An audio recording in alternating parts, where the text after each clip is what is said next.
कहो बहनी तू इनके घर के नौकर हो? हाँ बहनी तू सही पकड़ू, हम इनके घर के नौकर है यही।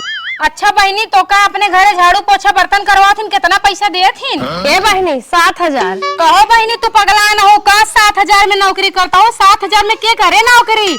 इतना महंगाई के जमाना बाटे। चला हम तो का एक जगह 10,000 देवाओ, पुरानी बनी बैठी रहबू ऐस करबू, इनके रखिए नौकरी छोड़ दिया। पक्का देवाबू बहनी 10,000 रुपया। हम जात है अब अपने मालकिन से बतिया के आवत है। हाँ बहनी पक्का 10,000 देवाओ, नौकरी छोड़ दा। ठीक है बहनी। और अभी तो रुको।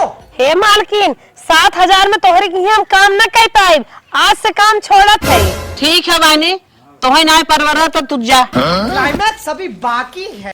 हे मालकिन इनका 7,000 में ना परवरत है, हमका 3,000, हम 3,000 में तो रही नौकरी करब।